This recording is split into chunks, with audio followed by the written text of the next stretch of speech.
Good evening and welcome back to the Hendrick Hudson Board of Education meeting. Tonight is Wednesday, November 5th. May we all please stand for the pledge. I pledge allegiance to the flag of the United States of America and to the republic for which it stands, one nation, under God, indivisible, with liberty and justice for all. Thank you. At this time, I'd like to ask if there are any audience comments on non-agenda items. And that brings us to our agenda. I'd like to make a motion to revise the agenda to amend the consent agenda item 5.5, professional personnel. Second. All in favor?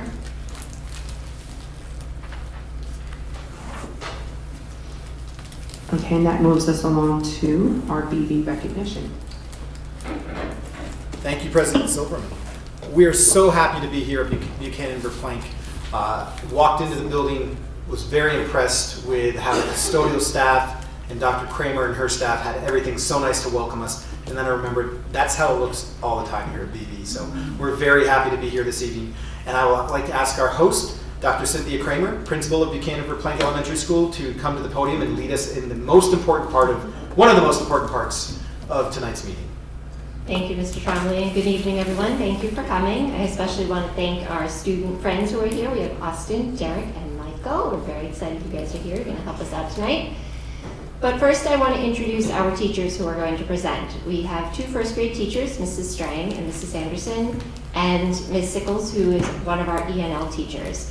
And the three of them are doing something a little bit new this year. Rather than Ms. Sickles pulling out the children that she sees for ENL support, she's pushing in and co-teaching in the two classrooms throughout the day. So I'm going to give them the opportunity to share some of the great things that are going on in those classrooms. Come on up, guys.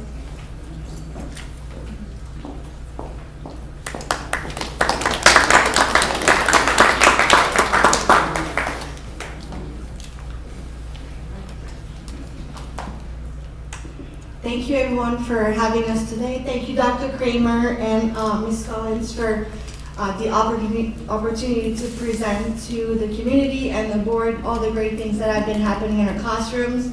Thank you to the board for hearing us and being part of this experience tonight. And thank you for the students and the families without whom this would not be possible. So round of applause for you guys.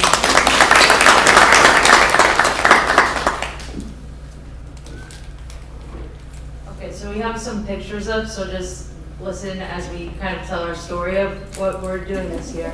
So these are our classes in action. It looks like this for part of the day, so it looks like a co-teach class. There are two certified teachers, so we're certified, and then one with Ms. Anderson, we're also two certified teachers. And we're addressing the needs of all the students. So regardless of if they're an ELL student or not, we're addressing the needs of all of them. It is the first grade curriculum. It is the Into Reading curriculum that we're using. So instead of pulling them out, we're able to use the same curriculum as their classmates.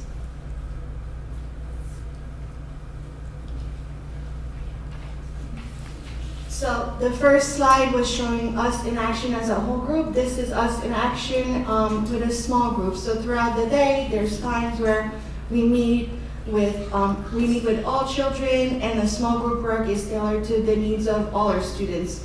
At that time, the ENL students are their minutes required by the states are met, and you see them on the pictures. They're engaged, on task, sharing ideas, and it's just amazing to see them grow this year.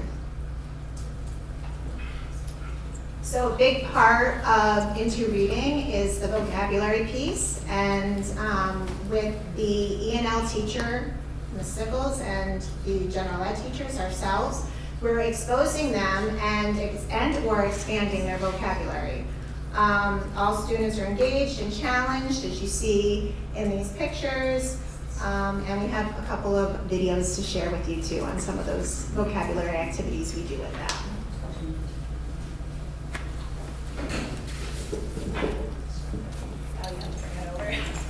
So this is a vocabulary game we play with them. If we say it right now, they're all gonna cheer. Hot seat, do we like it? So we play two different ways. Sorry.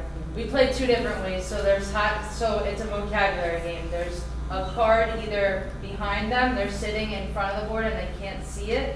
And the kids have to describe the word without saying it, so it really expands on their vocabulary using the Into curriculum. Or there's hot seat with charades, so they're acting out what the card is, and their classmates have to guess what it is. So this is the charades version.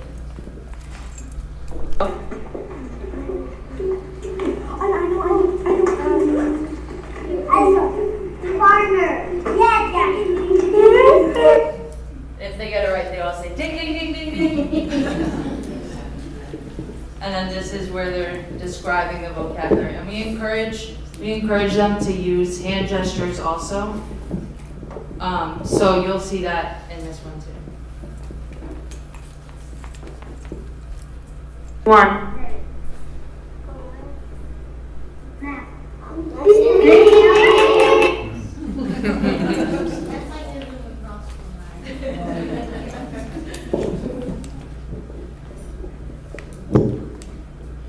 So I want to speak from being a general ed teacher, how this program, how I see how it benefits the children. And one of the main things that I love about the Push-In is that the kids are no longer being pulled out.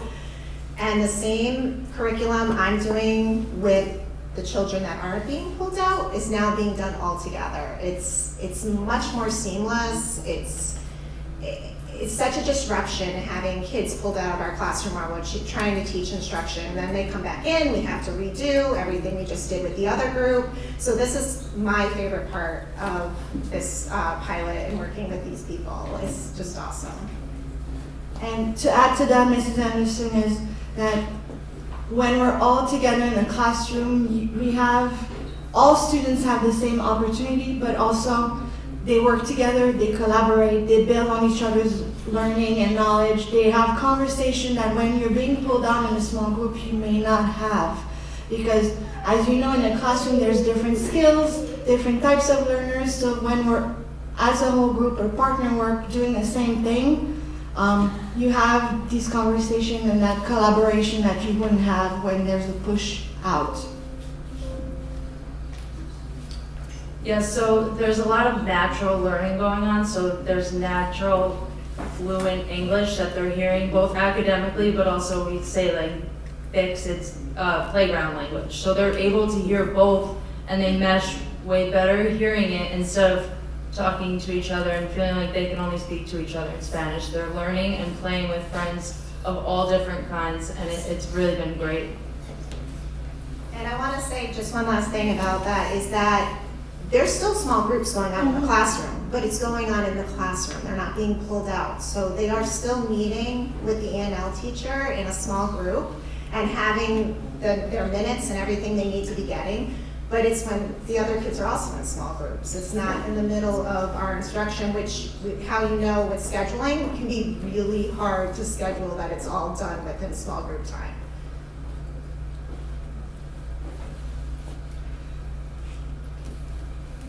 So this is a slide, it only has 3 pictures. We could have put so much more. There's so many benefits to this Push-In model to all students. The first one you can see is it reinforced everyone's understanding. Either you're building your knowledge of a new word, or either you're using your knowledge to explain to someone what a word means, or how to write a sentence, or how to read. So everyone finds ways to be successful. The other picture is flexible thinking. We're opening the minds of our students to different cultures, different languages, but also different ways of thinking, which would happen in a regular gen ed model anyways, but it's enhanced having 2 teachers and a diverse population in the classroom. And the last one is we work together. You could see the children working at the round table, they're sharing ideas, they're using the text to complete a reading prompt, and they all have different knowledge, different backgrounds, and together they're creating meaningful learning experiences.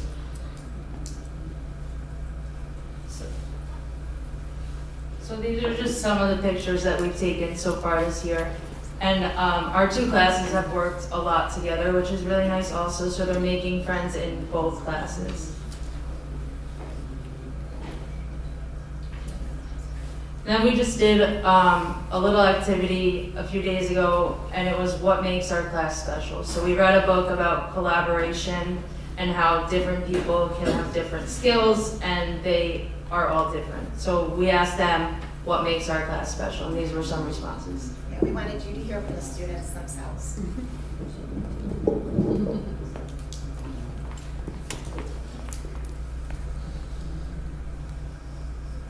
Our class is special because we like each other and we are different. Our class is different because we have different names and clothes. Help each other. Our class is special because we are different. We are special because some of us speak different languages. Nuestra clase es especial porque venimos en diferentes países y hablamos inglés y español. Our class is special because we all are unique, because we all collaborate in different ways.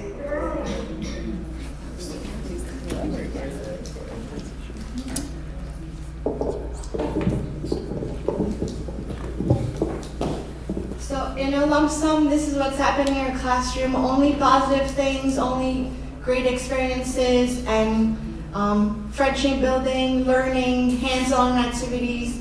We're really proud of our students and how much they've grown since September already, and we can't wait to see where the school year will take us. Thank you so much for all your time.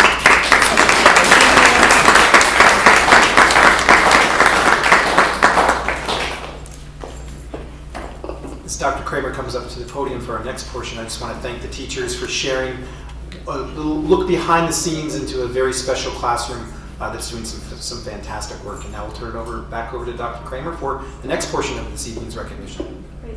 Thank you, Mrs. Strang, Mrs. Anderson, and Ms. Sickles for that great presentation. That was wonderful. I want to invite the students. We invited all of the students from the two classes to come tonight. Of course, everybody couldn't make it. But the ones that are here, can you guys come up and take a picture with Mr. Trombley? Derek, Michael, Austin, you want to come up?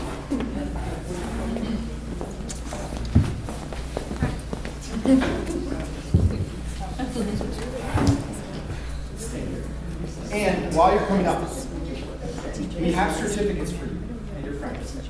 And we're going to present those to you a little later. We normally present them at I'm so impressed by the work that you do that here's a little known fact about me. I don't eat before board meetings. It's just a habit I get into. But I love pizza. How about if I come and deliver your certificates in your classes? I'll work with Dr. Kramer, and when I can come in and bring pizza. How's that?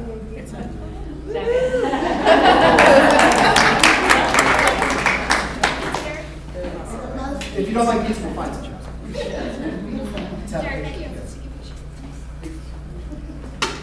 Okay, big smiles and say, BB.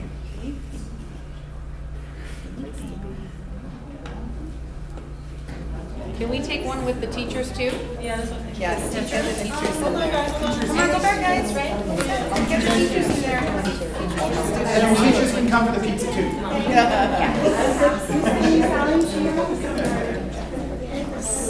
go with that.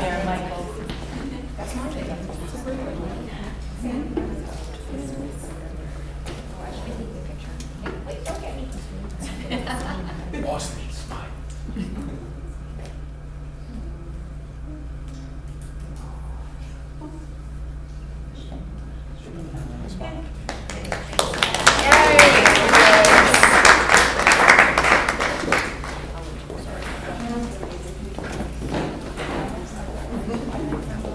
We're going to continue our BB recognition, and I'm going to invite Michelle Orowski, did I say it right? Yes. our math instructional coach up to talk a little bit about our upcoming math night. And I know she has a game for our students to teach you. So we're going to do a little bit of interactive presentation and learn a little bit about our math night on Monday.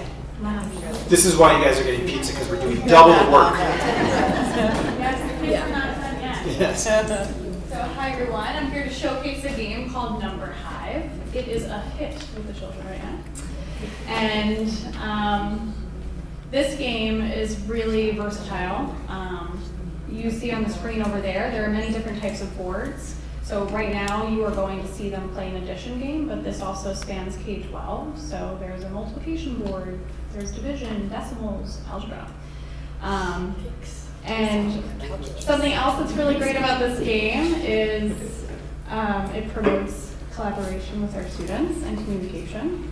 So gameplay is incredibly important to learn math, not just for the fun aspect, but for them to actually learn strategy and how to get better with their facts. This particular game isn't just about memorizing your facts. It actually has a level of strategy and critical thinking. So our students who are at that foundational level, just learning those facts, it's good for them. And our students who are ready to push themselves and think flexibly with their numbers, it has that for them too. So instead of me showing you how to play the game, we have some volunteers here, so I don't need to. So I'm gonna ask my kiddos, come join me at the table, and let's have them play some games for you. Anyone wanna come join us? So we prepped the board on some volunteers. I gotta go. Okay, Derek, do you wanna play the assistant? I'll go play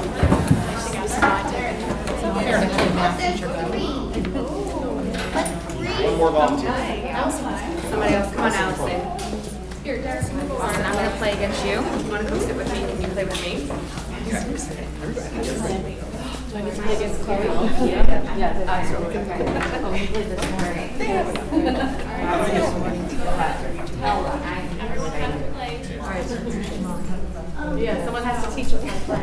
Michael, do you wanna kind of tell this side of the table how to play? Right here. Sit down, please. What do we have to do? What are we going to do first? Player one vote. Do we take a t-shirt out of here? Okay. Okay, so where are you going to buy them first? So there's 2 chips. Okay. What color do you want? So let's say you got Got it, okay. where? So then you're going to work back. Okay. 3 plus 4. Whatever number it is. Player two. One chip. This is colored in like the left side or the The right first side.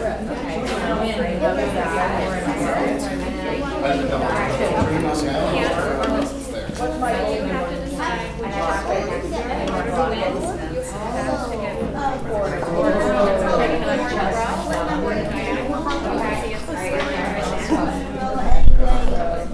It can't be like. I'm trying to get how many? 4 in a row. 4 in a row. I can't. Okay. Right. I really got myself in the corner here. Yeah. You know what I mean? Okay. I'm gonna go with another 4. I'm gonna do this one.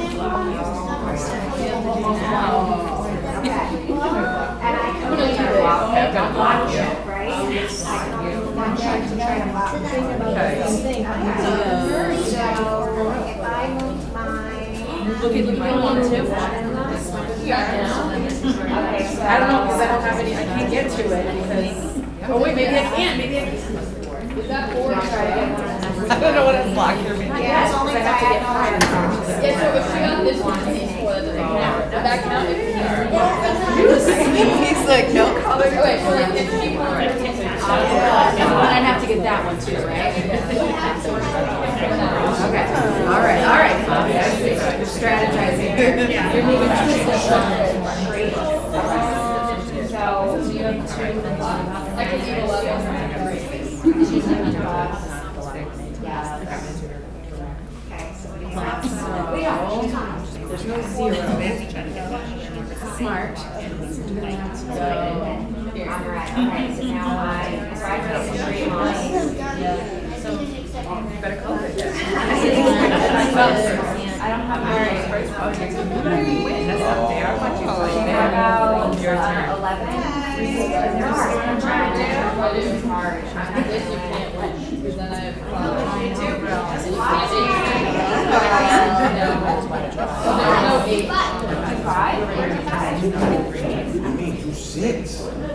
All right. This is like a team effort. Yeah,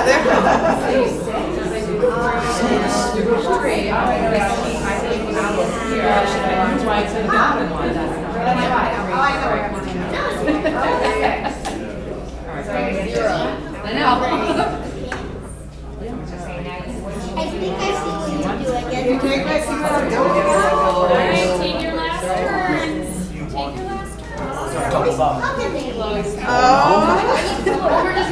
It's not gonna work. Oh, yes. I'm gonna block you here. I'm blocking you. Either way, you didn't have to block them both. He could have won either way. We really are.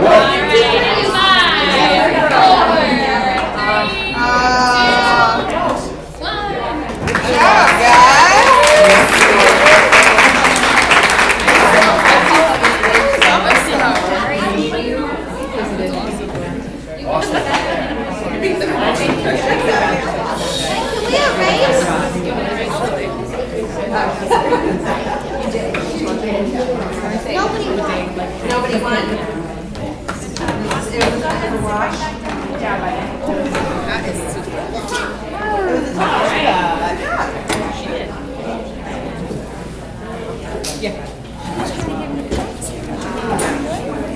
So as you can see, there's a lot of I think Corey brought yours out. and communication. We're a little competitive. And they are in school as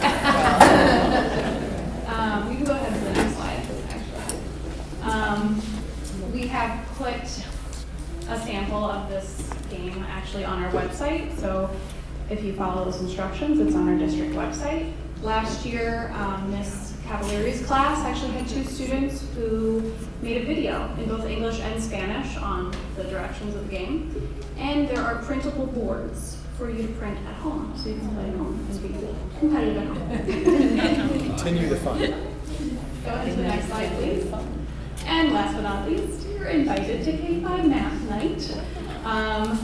I am incredibly grateful that I was able to get a grant from the HHCCF to make this night happen. We have a bunch of manipulatives and games now because of them, and also for the support of the PTA and SEPTA, our elementary school staff who are volunteering, and our middle school and high school staff who I've reached out to get their students involved.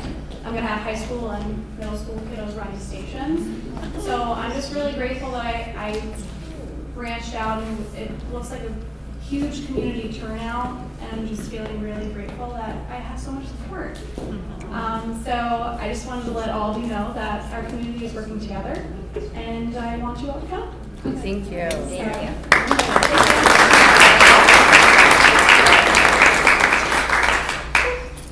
So I want to thank the teachers and Dr. Kramer and Ms. Scollins for choosing these topics that we just recognized and celebrated, because it shows what is occurring in our classrooms to the community, and also it celebrates what our students are doing. I had the opportunity to be both a teacher in a co-taught classroom and an instructional coach, and it is some of the most impactful work you can do in education because of the number of students you support, because of the way that you support the students, and I'm so glad that we're celebrating and recognizing that, and I will urge everybody to come. Michelle did a better job than I can, but encourage everybody to come to that math night, because it can be such a powerful celebration of learning as a community. So if we have a really strong turnout, the power and the momentum that we will show our students around math instruction, and how math is fun, and how we need to focus on increasing our computational fluency or our understanding and appreciation of math, it will benefit students more than you can ever know by just showing as a community that we support math instruction. So I'll echo Michelle's words to get out there. So thank you, everybody. So our students and teachers, you're more than welcome to stay for the remainder of a very interesting, very exciting, very worthwhile board meeting, or I think there's a college football game on if we want to go home. So we'll take about a 30-second break if you would like to leave, but you are more than welcome to stay. Thank you, guys. Thank you, guys.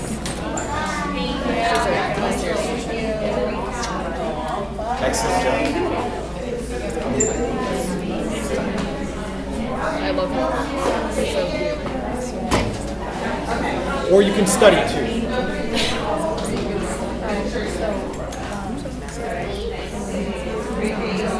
Hi, Bridget.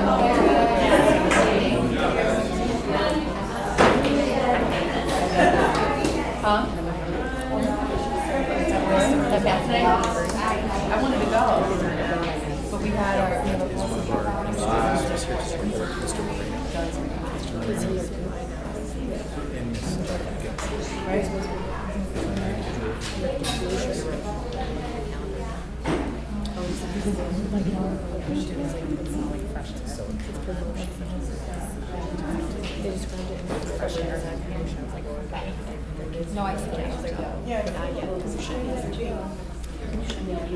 So that concludes our recognition portion of the evening, and we still have some people excited about our meeting, so we will turn it back over to President Silverman for the next portion of our agenda. Thank you. Moving right along, we are up to the consent agenda. Does anyone want to pull anything from the consent agenda?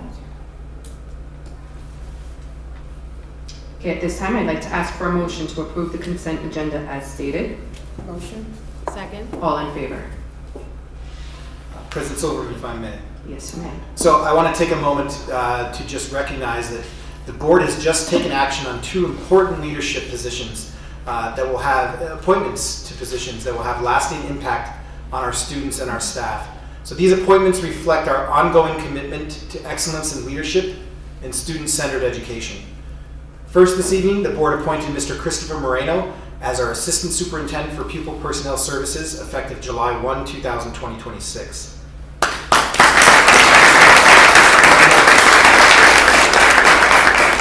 He's hiding from my perspective, but I know he's behind the podium. Chris has served the Hendrick-Hudson Central School District since 2013 in a variety of educational and leadership roles. Most recently, he is currently serving as our Acting Director of Pupil Personnel Services. Chris is a tireless advocate for all students and has consistently demonstrated leadership that strengthens our schools. I know firsthand that Mr. Moreno is deeply committed to ensuring that all students receive high-quality educational opportunities, and he's extremely passionate about advocating for the needs of every learner. And we look forward to him continuing to make an impact on our district. So, Mr. Moreno, at this time, I would like to invite you to come to the podium and say a few words to our community.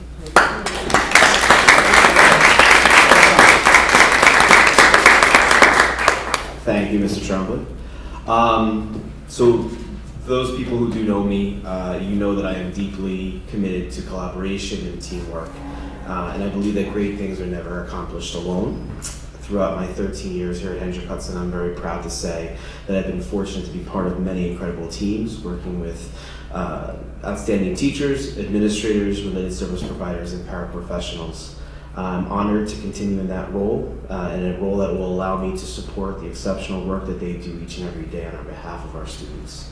I also want to express my gratitude to my team at the PPS office, including Ellen Gargiulo is here, Melissa Heron, Wendy Prado, Karen Burstein, Megan Whalen. I couldn't do anything that I do every day without them. To Superintendent Trombley and the rest of my colleagues in the cabinet, I want to thank you for welcoming me, for guiding me, supporting me, and for creating an environment where collaboration truly thrives. It's a privilege to come to work each and every day. And last but certainly not least, I want to thank the Board of Education. Thank you for entrusting me with the important work of the PPS office, and thank you for your support of me throughout this time. And I look forward to continuing to advocate for all students and helping the Hendrick-Hudson School District continue to grow. Thank you.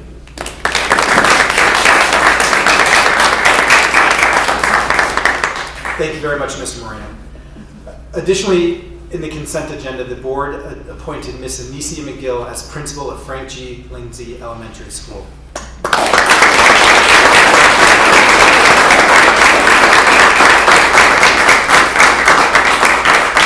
So Anicia will begin her term as principal of Frank G. Elementary School effective November 6, 2025, tomorrow.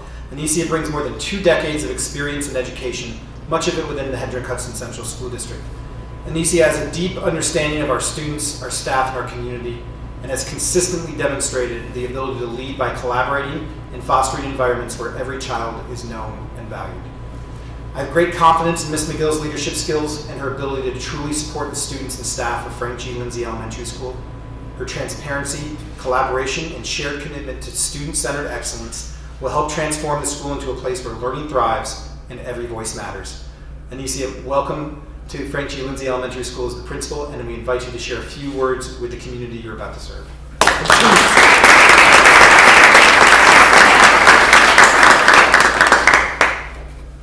Good evening, everyone. I want to start by saying how truly grateful I am to have this opportunity to lead at Frank G. Elementary. I also would like to look back and thank all of the educators and the parents that I have worked with over the years. I have learned as much from all of you as you have learned from me, hopefully. It's an incredible honor to step into this role, and I'm excited to begin this new chapter in a district that I have been proud to call home since 2005. To the Hendrick Hudson Board of Education and district leadership, thank you for your trust and your support. I'm really thankful to continue to grow in a community that values children, families, and education as much as this one does. I cannot wait to get to know my new community at Frank G. Lindsay. I'm looking forward to building relationships and working side by side, and to really help to create an environment where every child feels valued and every child's potential is truly seen and nurtured. I have to thank my Blue Mountain Middle School family. I've been there since 2013. Incredible people, incredible family, and also the high school staff. And I have to thank my family and my friends and my administrative colleagues who are just wonderful to work with, easy to collaborate with. It's really wonderful to work someplace where you can have colleagues that you can lean on and learn from on a consistent basis. So thank you again, and I'm looking forward to this opportunity.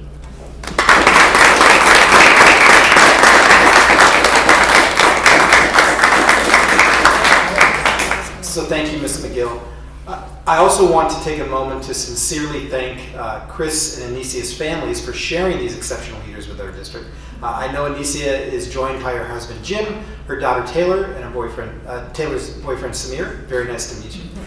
Thank you for joining us this evening. We also have some of our dedicated colleagues of Anicia and Chris here, so thank you also for joining as well. As we move through this period of transition, our district leadership team remains committed to supporting both Chris and Anicia, as well as their leadership teams, by providing the resources and the guidance needed to ensure a smooth transition. Chris and Anicia's dedication, enthusiasm, and student-centered focus are truly remarkable, and I'm confident that they will continue to make positive differences for our students and staff for many years to come. And we're very happy that you have joined our team.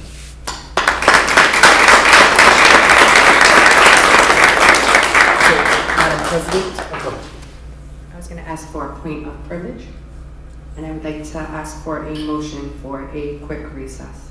Second. All in favor? 7 minutes. 7 minutes, we will be back.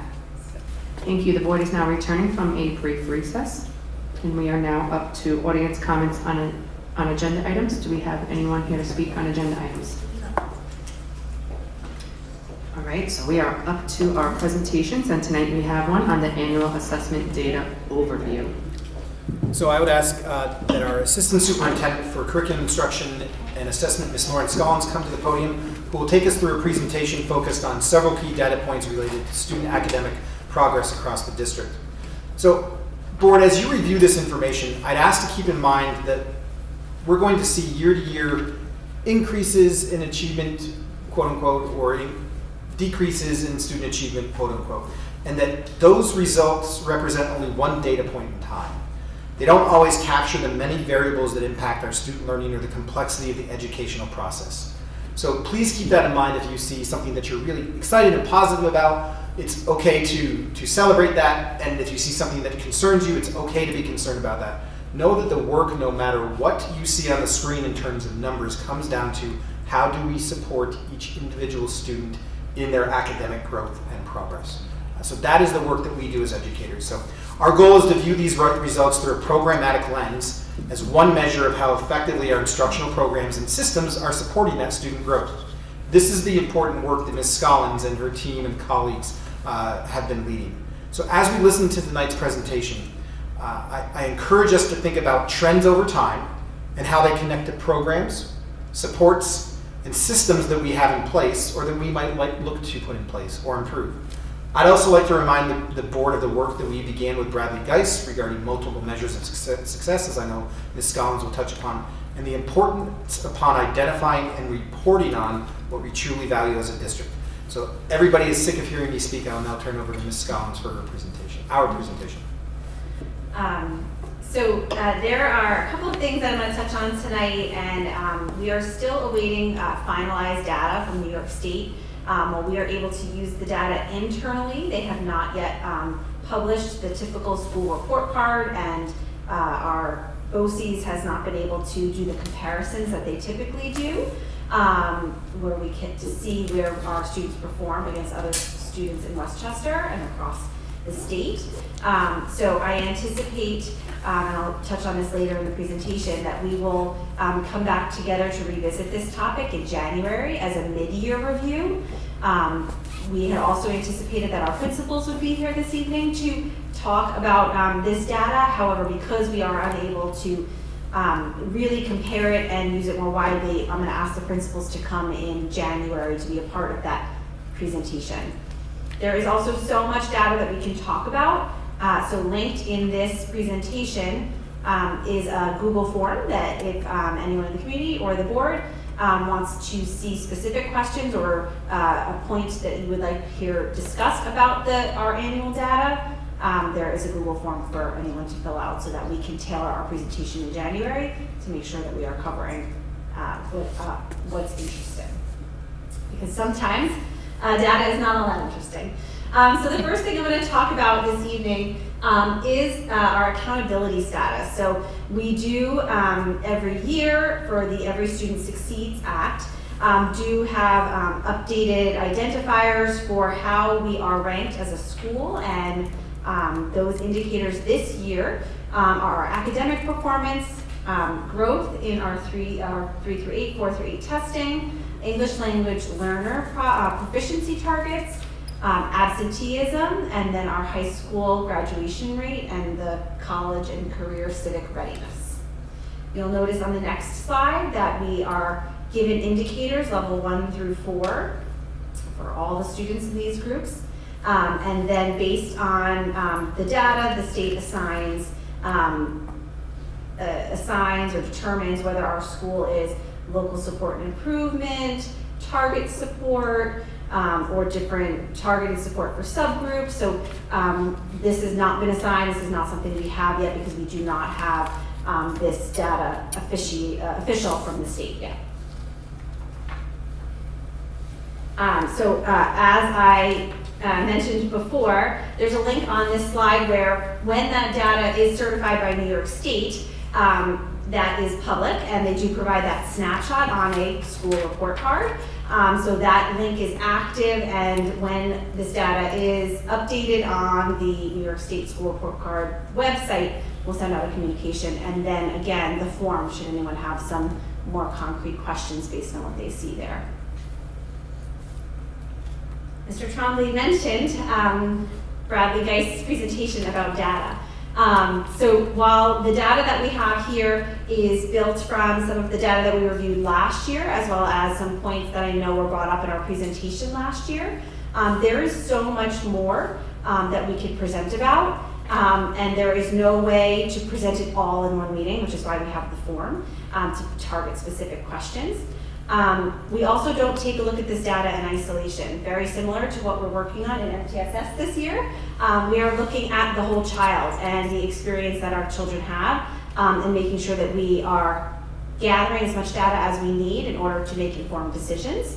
Sometimes that data in the short term looks really great, maybe long term doesn't look great, and we need to account for all of that. This is the hard work that we're doing within our classrooms, at our meetings with grade levels. When we look at students and how they're performing in the classroom against the annual data that you'll see, their attendance rate, as well as in-class assignments. That is all going into how we make informed decisions about the work we do. So on our next slide, we're going to just jump over a link to another presentation. I'm hoping it's.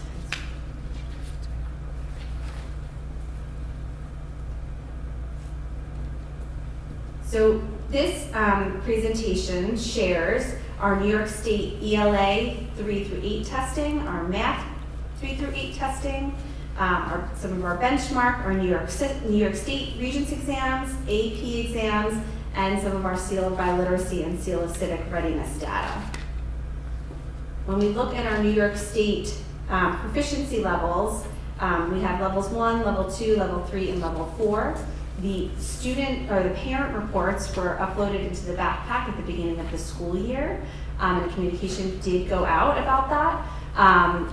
New York State sometimes adjusts those levels based on the assessments and what they see, and so we are able to, look at this data and kind of see trends, but also there was question about whether when New York State adjusts those numbers, is it because they're changing the cut scores or they think that the students didn't perform as well. They're really looking at the types of testing questions, and that's how they get those numbers and why they might look slightly different each year.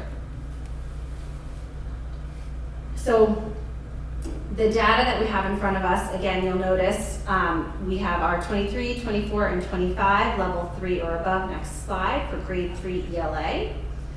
We are missing that regional percentage. This year, we also added the number of students total who took the exam in that data. There is a lot to unpack and take a look at here. I'm not going to be talking in depth at every slide, but I am going to be highlighting a few slides.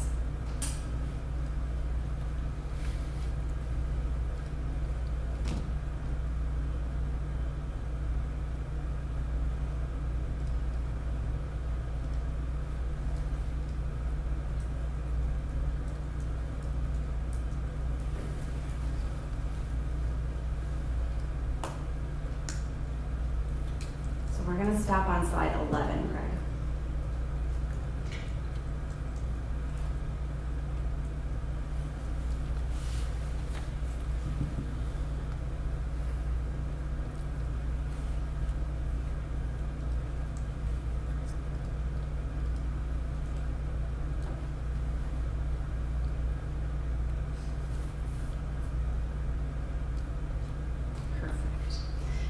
So this slide takes one cohort and looks at how they performed on their ELA over the course of their 5th, 6th, 7th, and 8th grade years.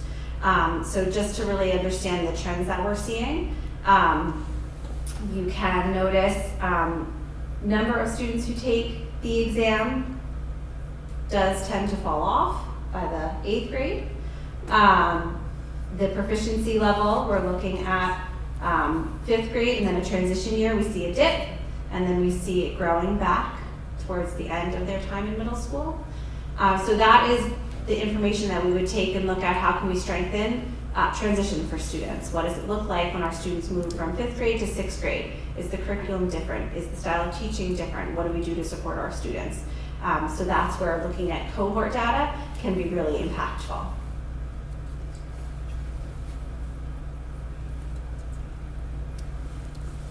The next group of slides are about the math data.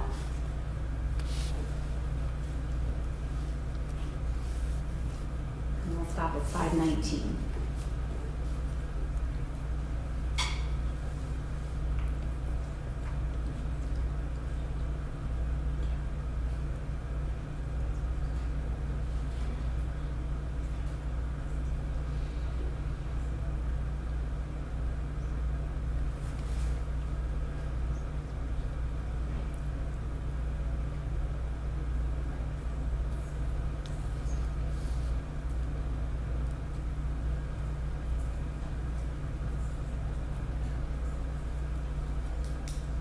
So again, with the cohort data, I do want to point out that not all of our students in 8th grade take the 3 through 8 New York State test in math because some of our students are enrolled in Algebra 1. So we are looking at a subset of students who take the 8th grade math exam, but you'll notice that in math, we do see that we trend 3 or above from 5th, 6th to 7th with some pretty good progress there.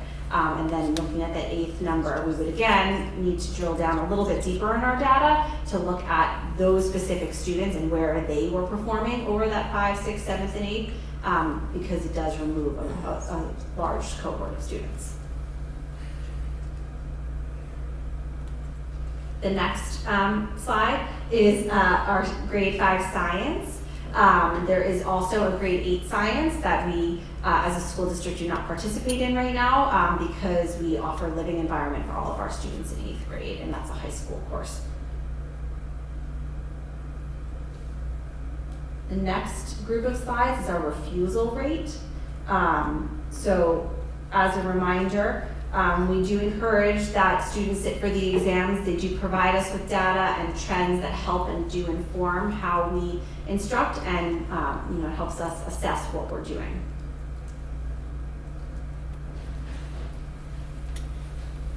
The next grouping is our Regents exams. Over the last few years, New York State has been updating Regents exams. So you'll see things like Common Core listed at the top. So there you can only go back a certain number of years. This year our English Regents will be changing and updated. So the data that we get in the 2026 slide will not be as easily compared against the previous years because that Regents will be different. So that is why some of our years go back and some of them don't. And some of them look very different because that percentage and that mastery level had changed when, for example, Algebra 1, we only have our 2 years because that is when the exam changed. And that's because you cannot compare the two results. Exactly, they're graded differently. I'm sorry to ask this, just to make it clear as we move forward. What is so in 2025, it's 80%. Is that the score or proficiency?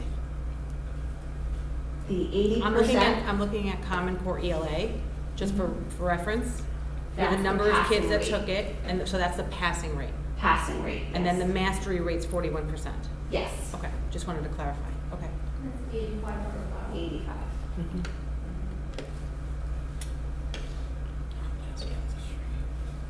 Lauren, the Common Core ELA, the English reason. So yeah, it's just how they changed the name for it. Like this year will be the last year of living environment. It's going back to biology. So next year our students will take the biology Regents, which is a different Regents and different curriculum than the living environment. So they're just adjusting the standards and they've changed the name to reflect that.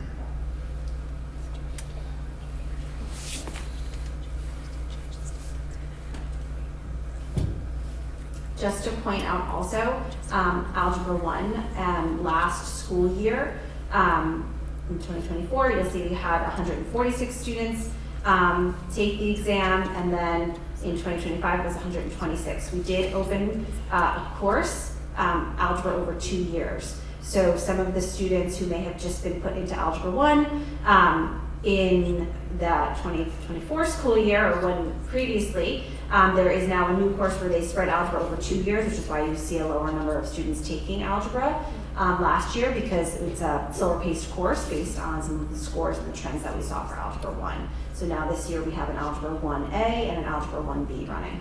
Does this include the 8th graders who took it? Yes. Okay.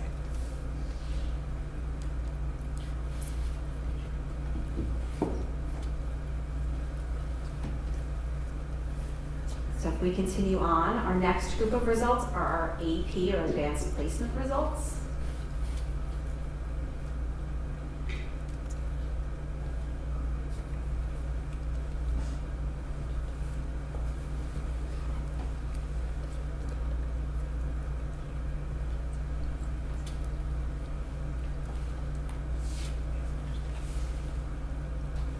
So if we take a note on slide 38.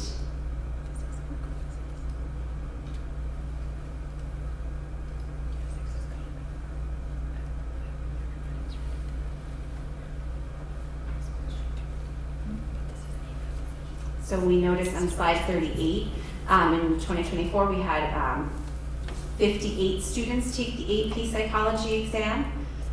In 2025, we had 15. The reason for that is we still had the same number of AP psychology sections. However, we partnered with SUNY Potsdam to offer that as college level credit. And the students had the opportunity to take the AP and earn the AP credit or earn the college level credit through SUNY Potsdam. So we saw a lot of students prefer the college credit. The syllabus is the same, the work and standards were the same, but we did see a large number of students earn the college credit and just not want to sit for the AP. And Lauren, so just to clarify, they did have the option to though as well. So Yes. either take both or one or the other.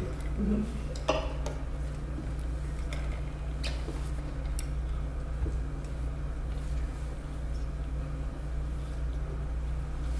Seal of Biliteracy and the Seal of Civic Readiness.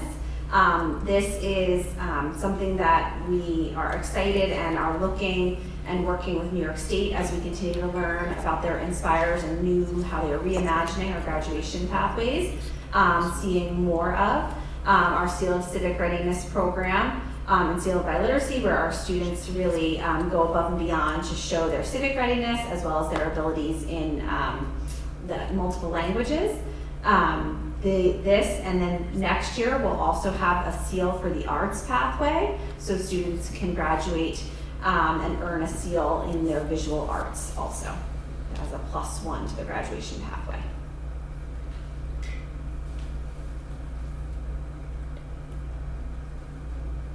The next data is our absenteeism data. The numbers look a little different because we learned kindergarten is not included in this. It's not compulsory, so they do not include our kindergarten, but you will see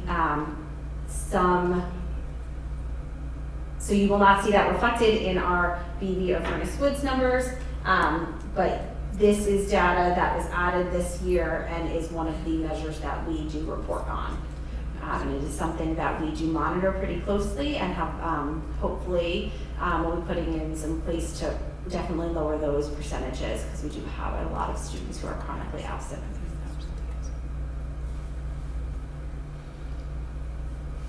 So that is that last part of that. We'll go back to our other presentation. Just to note some of the things that we are doing with this data. Just wondering, do you have a comparison to the region for the absenteeism? We do not. None of that, we don't have any of that right now. When we do, I can do that. Okay, cool. So just, what are we doing with this data? Where do we go as a school system? We do a lot of crosswalk. What does this look like with our classroom assessments? What does this look like for our students in action? And then comparing that against data for maybe our reading program or our science and math programs. This year we've had a lot of conversation about vertical alignment at our early release day. All of our teachers and faculty and staff engaged in conversations vertically around patterns and trends that they're seeing across the system, K through 12. And then also we have quite a few initiatives and committees that are forming or ongoing that analyze and work with this. Specifically this year, really focused on MTSS and using data to inform student instruction. Our curriculum and professional learning committees, our professional learning committee met and planned that experience for vertical alignment. And our curriculum committee met for the first time last week and discussed new courses to support our students based on the data, as well as some wishes for things that we want to do moving forward. As I mentioned before, we plan on doing a mid-year review of our MTSS data and what we've seen in our MTSS meetings this year, as well as some example plans that we've executed for students. I anticipate that our principals will be joining us for that meeting, likely in January, sharing their points of pride and what they've identified as areas of improvement. And of course, when the data is updated by New York State Education Department, we'll be communicating that and sharing out the link to this form. Should you have questions or want to ask something more specific, and we can present about that in the public setting.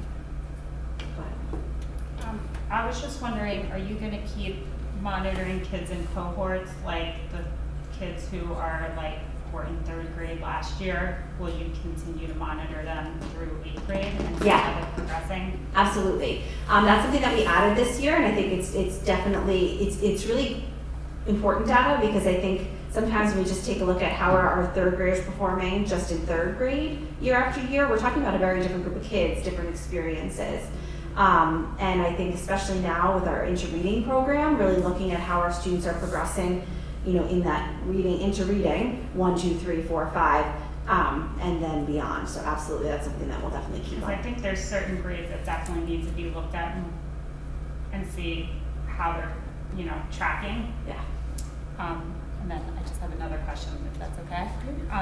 Are you looking to see why some of these kids with the regions are not passing, and also seeing if, how are the kids that have IEPs or in the ICT classes doing with the regions, and if that's, harder for them, if they're getting put into these percentages, because I do know that may be very hard for certain kids to take a regions.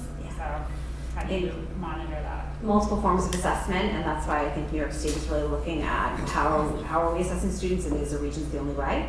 But yes, so that is definitely a focus of MTSS specifically at the secondary level, is really looking at the trends of what we're seeing in classes. We did notice that there were students who were struggling with Algebra 1, so we did add in that Algebra 1A and 1B course. We increased the AIS program, and again, one of the initiatives we're taking on this year is looking at the school schedule to find ways for students to get support during the school day. So that is all part of it. One of the things that we do get from New York State or from BOCES that we're able to share with our departments at the high school level is an item analysis for the regions and specific questions and standards that our students didn't perform well on.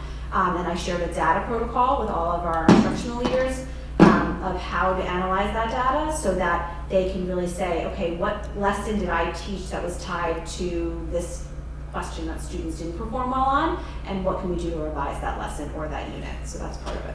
And you're looking at that too for the 8th graders who have to take, not just the high school, but the 8th graders that have to take biology now. Yes, so this is our last year of living environment, and Dr. Toro, who is here, we are forming a committee to look at, he started with his site-based team, and now we have the science department 7-12 meeting to look at ways that we can support students in 8th grade if we move towards biology, or to look at all the options we have for 8th grade.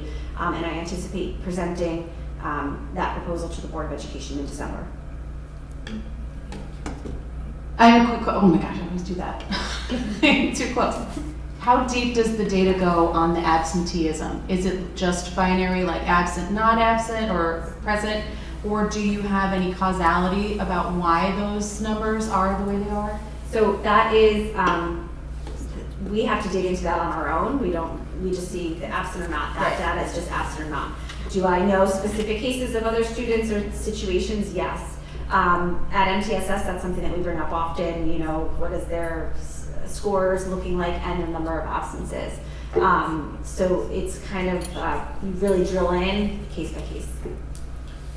So just to connect to the work of the board adopts an attendance policy which identifies absence reasons, and then we have local attendance codes that are approved by the board through policy, but all of those attendance codes from our policy can only map to 2 types of absent codes from the state, present or absent, basically. So it doesn't, excused, doctor, hospital stay, none of that is included in there. Not late. Late is different. I just wanted to piggyback on the conversation before. Living environment is changing back to biology because that's what everybody's doing, not just HUD. Yes, that's the state. The state has changed the curriculum in science to our next generation science standards. Last year, our teachers started working with a consultant to really understand and update the curriculum because it is a very different experience, different hands-on labs. It's much more, there's much more critical thinking involved as opposed to just memorizing the parts of a cell. It's a shift in how we teach. So labs are a little bit longer, so there's some implications to the way the class runs in a 40-minute period, plus your lab. So we want to make sure that we're looking at the whole system so that the students are supported in whatever choice we make. And then does that stay in 8th grade or does it go to the high school? So that's going to be what the committee and the subcommittee is going to be looking at, the task force from the curriculum committee. It's a group of science teachers, Dr. Toro's site-based team, and we will be looking at what are the implications of removing an option for that. What does it look like if we move earth science or another science to the 8th grade, and to see what that does to students at the high school, so to really plan out that experience. I think that students who need enrichment, it was likely a great opportunity. I think the students that have IEPs and learning disabilities, taking that course in 8th grade was a stretch. So I would love to see that there is enrichment opportunities for students that need it, but I think the requirement on the children in the past with that in 8th grade was really tough. Yeah. So that's interesting, thank you. And then with the math regents, I know historically, after being on the board for quite a few years, we've always been fairly low in comparison to other subjects. How do we as a district fix this?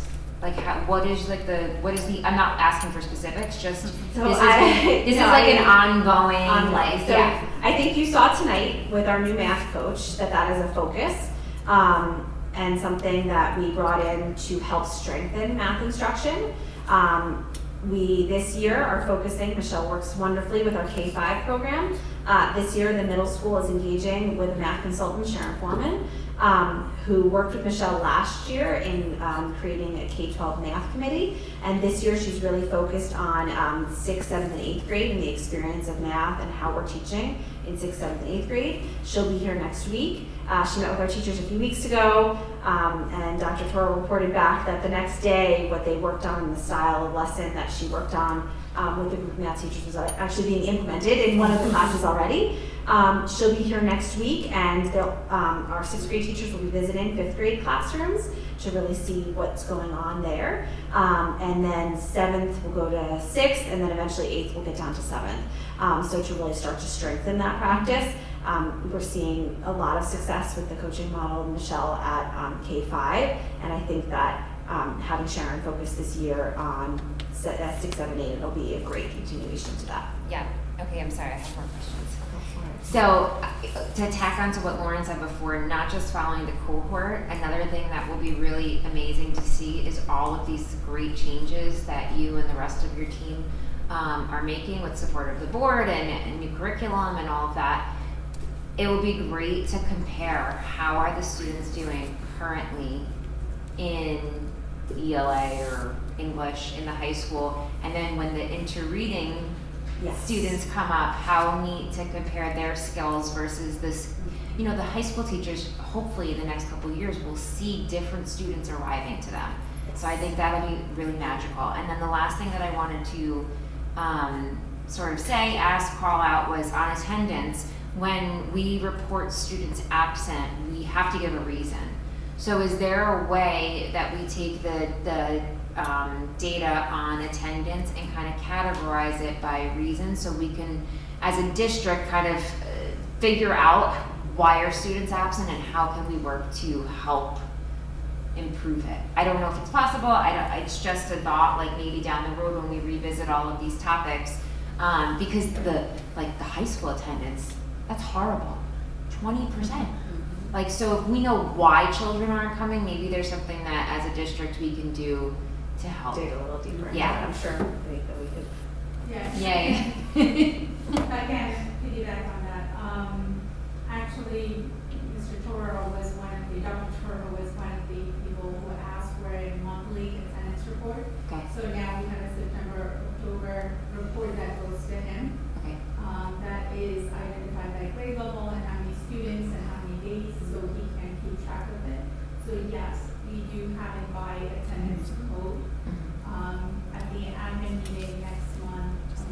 share that, because we do that for all elementary school and middle school too. So we're gonna share that at the admin meeting, so if they like to see that information, that's something that we can do on our. That's excellent. That's awesome. So, Thank you. just to weigh in, remember the policy committee is reviewing the attendance policy as we speak. And we probably want to make sure that we revisit the codes that are being, as part of the regulation, the codes that are used, and then those codes have to be standardized across the entire district so that all the codes work for the buildings to identify what is occurring in a student, but it's also, you can't have 1,000 codes, but that they work across the building so that we can start to compare that data. You mean a code that you will enter as a reason why somebody's Correct. absent? So we have to put a code into our student information system when teachers are taking attendance, or when it's rectified at the end of the day, and that code has to be approved by our board. But it also has to be usable for the district or for the building as well. So we'll standardize that. I thought we approved the attendance policy, now we have to write the regulations. The regulation, The regulations, okay. I have a couple questions. I'm looking at math scores and a couple of the science tests. I know we have our middle schoolers taking some, right, and our high school students taking some at different grade levels, but it would sort of be nice to get a little bit of a deeper dive on like algebra. We have an 18% mastery rate. How many of those were our 8th graders? How many of those were our 9th graders? And then similarly on physics, like it's hard to, even honestly, even English, to see how our honor students doing in 10th grade versus the 11th grade students, like just to have a further data point to see where our successes are. Maybe you may find different patterns. I'm assuming you will. And then as far as algebra goes, I'm trying to understand where I see in the region, we don't have but last year we were at 21 and 24, right? So we weren't that far off of the region in mastery on Algebra 1. Are we anticipating, where do we think we're gonna land here? 18% mastery is, I know that's just, there has to be something we can do here differently with math, because I don't know if it's curriculum based, I don't know what's, I guess it's hard to tell if you don't know what the rest of the region looks like. Yeah. To be honest, but we really, and I know that's not possible, but I know that 18% is quite glaring. Seeing the 64% above is also much lower than the prior year at 76. So we probably need to, like I know we have this MTSS process, but there's no possible way we can touch all these kids. So it's gotta be something more. And when they get to 9th, 10th, 11th grade, it's kind of hard to fill in their gaps. So is there anything we're working on to sort of correct this so that they have success going forward? Because these kids are all moving on into geometry, and they're gonna struggle with geometry, many of them, if they don't have their core algebra skills. So that's the work that Lauren is charged with doing, and we are charged with doing. It's taking a look at this as one data point, and in particular, looking at a trend data, right? It's many people who are used to looking at metrics such as percentages or mastery rate do so under, okay, so there's very simple outcomes. You have a lower score this year than you did last year. We have the benefit of dealing with children and growing adults who on a one-shot in time test may not have their best performance, or it may be a programmatic or system level item that we need to take a look at, and that's the work that needs to be teased out. And so Lauren mentioned you begin with item analysis.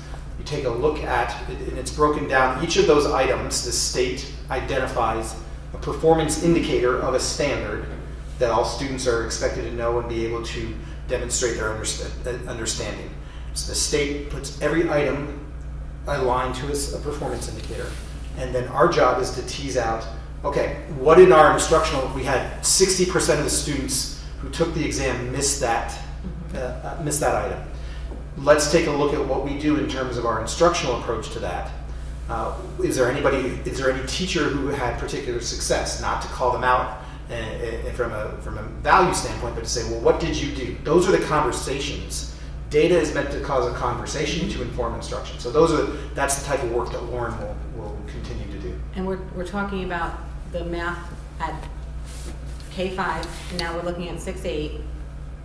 Where are we going in the high school? Because 6 through 12 currently uses the same program, right? Yeah.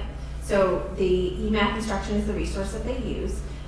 So that is, I think, what we're looking at 6, 7, and 8 right now. And then, last year the K-12 Math Committee took a look at that and felt that it was a great resource, but it's not the end-all be-all to teaching. It's not a full curriculum like at HMH where it's very scripted. It's just more worksheets and resources.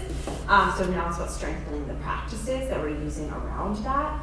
And I think that hopefully we'll start to see that trend improve as we focus on each level. The high school is really focusing this year on multiple ways of assessment, so that we have a better understanding of how students are performing, maybe not just on multiple choice tests or just reading the word problems, so that we get another level of data. I just wanted to say something about the algebra regions because I have a lot of experience with it. I will say 2024 was the new standards. There was also no sample of it before. And not to make excuses, but 2025, now that it's 2026, I'm going to expect that teachers will have enough of a sample of previous regions to make better predictions as to what will be on and how to teach that. The 2025 test was very different from the 2024 test. So there was different items that were assessed in different ways.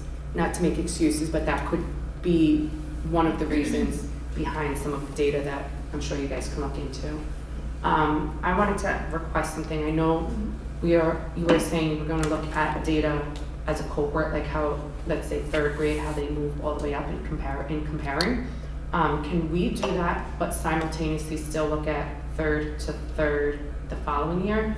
Because I know for ELA, a lot of the standards do correlate from one year to the next, right? Like informational text goes all the way through, but math is usually, aside from like maybe number sense, a lot of those standards are different. So comparing a 3rd grade math test to a 4th grade math test, while it's the same set of students, those standards are standalone, right? You do need some prereqs, but not for all. So can we do vertical, but also So those are grade? included. The 3rd grade, I think, like 3rd grade ELA for 24, 25. Yeah, things like just, that. can we Do that. continue to do that? We'll always do that, because I Okay, think that thank data you. is always beneficial.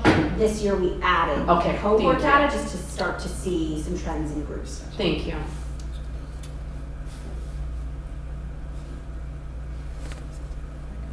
Anyone So else? just as a, go ahead. I was just gonna ask, anyone else have any other questions or comments? So as a reminder, Lauren, if you wouldn't mind going back to your final slide, there is, or not the final slide, the slide with, there is a form. If you have questions after you leave here, they come up, or if our community has questions, Lauren has put in a slide where you can submit questions to help Lauren and her team design presentation points for that next update that we provide. I just have a quick kind of format question. For when you come back with the more robust data, you have a lot of, like when we ask these questions, you have a lot of great answers and examples of how we're working towards, improving X, Y, and Z. I don't know if there's a way in that January presentation to have a slide, or, it's a lot of numbers, and, it's, a lot of us aren't numbers people, some of us are. But, the tactile proof of like the things that, obviously we had an example of the math, so that was like a really great, one-to-one comparison, but I would just suggest having something, more evidence-based, in the follow-up that you do. Yeah, we can include examples for example, what Mr. Trumbull was talking about, that item analysis of what that looks like, Yeah. and maybe how we adjusted lessons or what that looked like. We can Yeah, because certainly everyone's do gonna that. be like, these numbers are terrible, or these numbers are improving. What does that mean? What are you doing to fix it? You know? Absolutely. So there was some concentrated or purposeful alignment, as you said, with what we did this evening Yeah, too. So. obviously. It's good. Thank you. Thank you, Ms. Scollins. So thank you, Ms. Scollins. As Trustee Boudin said, we addressed a lot of information in a very short amount of time. So Lauren, thank you for doing that. And every good curriculum presentation has data support. So thank you, Anita, to you and your team as well for helping put that together as well. So thank you both. I'll turn it back over to you, Ms. Owen. And I'm going to turn it back over to you for the superintendent's update. Thank you. Real quick update this evening. Just a reminder of the test of our emergency communication system. We have rescheduled our test of our district-wide emergency communication system for 6 p.m. on Friday, November 7th. That's this coming Friday. This is the system we will use for inclement weather delays, closures, dismissals, emergency announcements. If you do not receive any or all of the messages as a parent or guardian, please verify your contact information through the Infant Campus portal, or reach out to a building office, or reach out to a building office where your parents or your students attend. If you are staff and you do not reach out to that, if you do not receive it, we ask that you submit a help desk ticket. In the event that there are families who may be experiencing insecurity due to the current state of SNAP benefits, we have resources available both locally and within the school district that can help. So families, and we'll put this up on our website and also in a community message. It was in the message that went out this past Monday, but we'll put it out again. Families are encouraged to visit the Department of Health website for resources on local food banks. And we've also worked with our counselors to, if there are any students who identify themselves to their counselor in a confidential manner that they're experiencing food insecurity, our counselors will connect them confidentially with support. So thank you to Chris and the team, and for Josh Thompson for putting out that message about some of the resources that are available. Just a few dates to remember. January 6th is Picture Retake Day for Blue Mountain Middle School, BV, and Furnace Woods. The 6th is also November. Sorry, holy cow. A lot of numbers tonight. That's November 6th. That's tomorrow. Also tomorrow is our Hendrick Hudson High School Parent-Teacher Evening Conferences. The 7th marks the end of the first quarter for our secondary schools. As Michelle said earlier this evening, that the 10th is our K-5 Math Night at Frank G. Lindsay at 6 p.m. The schools will be closed on the 11th to honor and observe Veterans Day. The 12th will be FGL Picture Retake Day. The 13th is Buchanan, Verplank, and Furnace Woods School Evening Teacher Conferences at 6 p.m. On the 14th, it's the Back to Broadway concert at the high school at 7 p.m. There will be on Saturday, November 15th, our Veterans Community Fair in the Hendrick Hudson High School Cafeteria and Auditorium at 11 a.m. This is being put on by the district, a joint effort between the district and the Town of Cortland Veterans Committee, where we will, if you think of a college fair for post-secondary plans, for our students who may be interested in services or programs available to them in their post-secondary program, this will be an opportunity for veterans of our region to come and look at services and supports that may be available to them. So there'll be vendors, not necessarily vendors, but partners with booths that can connect veterans to services, supports, or programs that may be beneficial to them. Thank you to Dr. Eric Kleiman for spearheading that effort. And then on the 17th, which should be the following Monday, our winter athletics begin for both our JV and varsity sports. At this time, we have addressed all questions that required follow-up, and I'm sure my wife said they ordered Chinese this evening, so I'm sure they're probably hungry again, but also ready to go to bed. So I hope that is the superintendent's update at this time. Thank you. And do we have any cabinet updates for tonight? Not at this time. Perfect. So that brings us to our board comments and new business.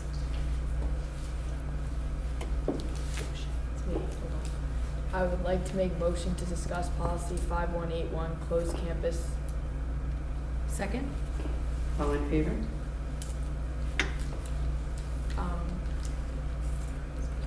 I want to rediscuss this policy because as a student board member, I've spoken with a lot of the HenHUD students. Chloe, do you mind just saying the policy name again? Closed campus, 5181. I've spoken with a lot of the HenHUD students, freshman through senior, and many of us feel that the policy should be revisited to reflect the needs and our perspectives. Schools, as many of you know or maybe don't know, schools near us, mostly all of them, public schools and private schools, have open campus policies which show that it is possible to allow students more freedom while maintaining safety and accountability for each student. Opening campus also gives students more opportunities to manage our time and make independent choices, whether that means we're going off to college or we're going off right into the work field right after. And so in my peer leadership class, we've been talking about how students want more responsibility and trust from the school, and high school is preparing us for the real world, so it's more than just lunch. And I know that in the past, students have tried to go to the principal about it, but nothing has ever gone through, so I want to revisit the policy.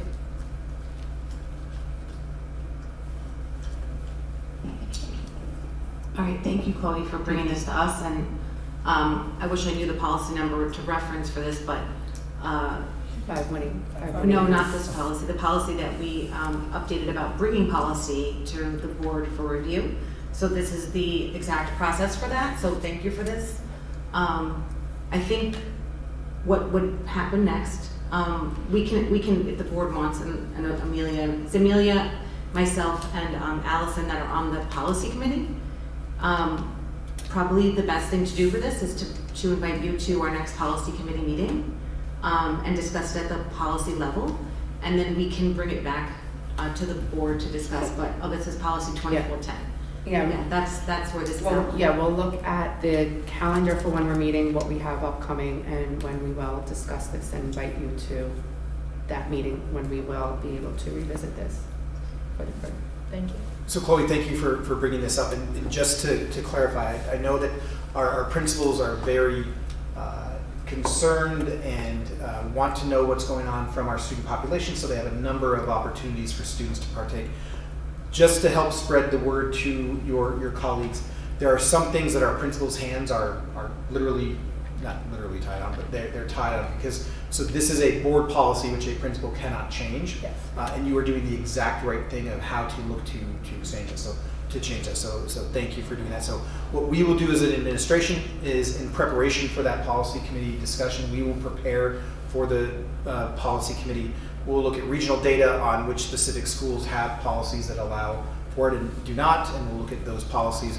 We'll look at best practices within the region. We'll bring also applicable laws and regulations for the board to consider. I have a question for Chloe. Thank you for bringing this to us. That's exactly the point of you being here with us on the board, so I appreciate it. Would you say that this is something that these students you've been speaking with have been wanting, or is there, like, for example, I know I have a high schooler and he can't use his cell phone. He'd probably love to go out for lunch to use it. Like, is there something that kind of triggered the conversation, or do you feel like this has been going on? I mean, I think that for the past number of years that a lot of students have wanted off-campus lunch, and I know that where we are in terms of, like, we're not like Croton where we're in a town area, but there definitely are, and then it piggybacks off of, like, then, like, we have kids taking their car and driving, and so it's a whole, like, it would be multiple things. But I think it's worth looking into because I feel like this is, I know because I've had upperclassmen friends that have brought it to and the principal can't do anything but to the principal. So I don't even think it's because of the phone policy. Ultimately, like, the kids that want to use their phones, like, they're still going to use it. I think it's more for like just rewarding the kids that are doing what they're supposed to do, the kids that are responsible. Like, we're almost 18, the seniors, some of us are 18, and I think that if we're trusted enough to drive to school, or even for some of us to drive to BOCES and come back, then I think that it's something we should at least talk about, just because it's been a thing that's been wanted for, like, a lot of years. Can I give you a really fun fact? And hopefully nobody does the math on this. I was the last year to have open campus. And I graduated 5 years ago, so it hasn't been that long. But, okay, thank you so much for answering my question. Thanks for bringing this up. It's great to hear feedback from the students. And if it's been, I guess it's something that they've been talking about for a while now, right? I think one of the things as a board we have to do first and foremost is always to just focus on the safety of all students in the building. And I think this policy is gonna open up a lot of discussion from the community at hand as well, because it's not just the current occupants, like the current students that are there. It's gonna impact all of our students going forward, and I think it's gonna be a very big conversation that needs to happen with the entire community. I don't think it's just gonna be a policy discussion, which it is, it should be, and it should absolutely be discussed. But I think as a board, we need to think about how this is gonna impact the entire community, and they're gonna have to also have some sort of input as we discuss that and chart our way forward as well. But thank you for bringing it, it's awesome. I have a question. So this is for the policy committee. So would part of the policy committee's review of this be to come up with a plan if we were to consider any sort Yeah, of change? I think it's gonna be multi-leveled, right? It's going to be first getting information, digesting information, as they said, like reaching out to other districts. We'll have to work with different other committees as well, because they will have, you know, it's not just, Right, there's it's gonna safety, be this, there's, safety, yeah. it's gonna be Mhm. all of those pieces. But Then we'll have policy to- would chair this. They would kind of outline the process. Yeah. Okay. Yeah, and then draft a policy, figure out who else we need to connect with. Do we need to hold forums? Do we need to do anything else before it comes? So I don't think it's like a straight, we can make one and approve it. I think it's gonna take And I also, some information. I'm sorry. Yeah. I was just gonna also say that in conjunction with the policy and going through that, we would also, as a district, just need to know what the cost impacts are gonna be, right? How are we gonna account for kids that are leaving, coming back into the building, if there's additional staff that's gonna be needed, and what funds are gonna be needed to ensure that we're covering those costs as well. So I think it's a very, it's going to be a big conversation that needs to be had, and it has to be multi-tiered as well. I just think that there's a lot of different things that are gonna have to be looked at to just open that up to the community as well. We'll gladly add it to the policy agenda, so thank you for that. Any other board comments or new business?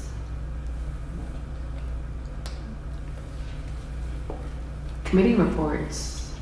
Has anybody had any committee? The facilities committee is gonna be meeting on Monday, and we're actually gonna be sort of making a schedule for the year, so we don't have any updates yet. Maybe next. Finance will be meeting next week, but we'll have our schedule then, and then we could start talking budget. SEPTA and the middle school PTA are doing a joint meeting on Wednesday at the high school at 6 p.m., maybe 7. But show up at 6, then you'll be on time. 7 p.m., 7 p.m. Thank you, Chris. Just calling from the sideline. Yeah, he's like 7. I was just gonna say, mention that this is not a committee, but, so I can say it after if anybody else has a committee thing just about the, going to the conference.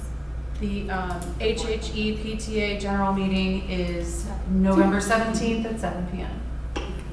So I have a, high school PTA is very busy right now. They have a sophomore and junior SAT, ACT test prep class coming up that we're offering, and it's very inexpensive, and I urge students to join the PTA. It's only $35 for student members, and it actually includes taking 2 sample tests. $35? To be a PTA member? No, it's on, for a student, it's, I think, 5 or 10. Oh. But no, but if you're a PTA member, it's 35. The course is 35. The course is 35. Oh. For a $50 and $75 for a non-PTA member. Oh. So there's a big advantage of becoming a PTA member. That starts towards the end of the month. They are doing a charcuterie board class on 11/19 from 7 to 9 in the high school cafeteria. And they have a Chipotle fundraiser November 8th from 4 to 8 p.m. at the Yorktown Heights Chipotle. Just mentioned the Hendrick Hudson High School PTSA. And of course, the fashion show is going to be we're going to talk about this all year long, but March 21st is the fashion show, and the same day as our line-by-line budget review. It's a big day. It's a big day. And Sounds like the best day ever. okay, yeah, for me. December 16th is our next sale for the students, and our upcoming meetings, we have a meeting on 11/18, and they have a meeting on 12/14. So that's for the fashion show, by the way, sorry. 11/18 is the parent meeting, and 12/4 is the student meeting in the high school auditorium. And that's it for the high school PTA. And then I just wanted to mention that we had our first of the year curriculum committee with the staff and parents and administrators, and it was a very productive meeting. The notes from that meeting are actually on our website, I believe. So where are those on our website so we can direct people to them? Because it would be great for people to follow along with all this great work that this committee is doing. Lauren, did we post those on the website? Curriculum? Curriculum. Yeah. I just wanted to just point out that the process, this committee has done great work, and we kind of revisited the classes that were added this year, and also discussed interreading and where we are with that. And there's a link on here that discusses that. But the real work here is is the classes that the teachers and the staff are submitting for review. And we had several that came up, and there is a process here, a multi-level process, a multi-layer process for approval and review of them. And so this meeting was the first that we had 1, 2, 3, 4, 5, 6, 7 different 8, 9 plus ideas that are being floated around right now. So we'll keep you posted here, but once this is online, the community will be able to see where we are in this process. I think Lauren was.